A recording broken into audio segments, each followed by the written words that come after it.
Quand on pense problèmes monétaires internationaux, quand on pense situation commerciale et monétaire internationale, on pense tout de suite à un des enjeux qui est en train d'émerger, qui est l'internationalisation du yuan. De quoi s'agit-il? Il s'agit de la possibilité offerte à un certain nombre de pays d'utiliser dans la facturation de leurs produits, dans l'achat de leurs produits et dans l'émission de dettes, le yuan comme élément de référence.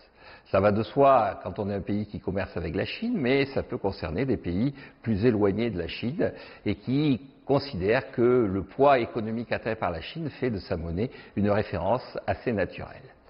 Quel serait l'intérêt d'avoir une internationalisation du yuan? Eh bien, il faut voir comment fonctionne le système à l'heure actuelle.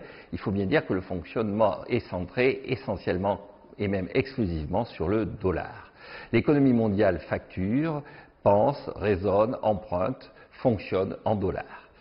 Le dollar a une forme de monopole qui assure aux États-Unis un privilège que certains économistes ont qualifié de privilège exorbitant. De quoi s'agit-il? Il s'agit du fait que chaque fois que les Américains importent, chaque fois que les États-Unis achètent à l'étranger, ils paient ces importations en dollars et le pays qui reçoit ces dollars est obligé de les conserver. Il n'a d'autre choix que soit acheter aux États-Unis, soit placer aux États-Unis ces dollars qu'il a accumulés, essentiellement sous forme de dette publique. Pour sortir de ce privilège exorbitant, pour ramener les États-Unis à une situation qui serait celle des autres pays, et pour les obliger à mener une politique plus raisonnable dans la gestion notamment des revenus de la population, la meilleure solution, ce serait de mettre le dollar en concurrence avec une autre devise.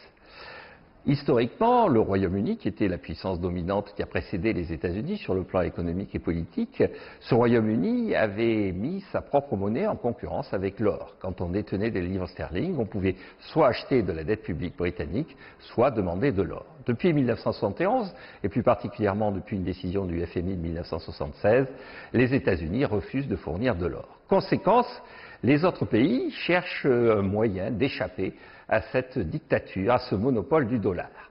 Quel pourrait être le rival du dollar? On pense évidemment à la livre sterling, qui fut la monnaie du Royaume-Uni, mais le Royaume-Uni est une économie en déclin, même si ça reste la 5e économie du monde, et donc l'économie britannique étant ce qu'elle est, le Royaume-Uni a plutôt un passé qu'un avenir. Le Japon pourrait être aussi une référence, c'est-à-dire le yen pourrait devenir la monnaie de référence, la monnaie internationale rivale du dollar, mais le Japon est un pays vieillissant et très dépendant sur le plan politique des États-Unis. Alors on pense évidemment à l'euro, qui s'appuie sur un continent, sur potentiellement une économie qui pourrait atteindre 500 millions d'habitants si l'euro couvrait l'ensemble de l'Union européenne, et une économie qui est en capacité de rivaliser avec celle des États-Unis. Le problème, c'est que les tensions internes à la zone euro, on l'a vu avec l'affaire grecque, on le voit maintenant avec ce qui se passe en Italie, portent atteinte à la crédibilité de l'euro.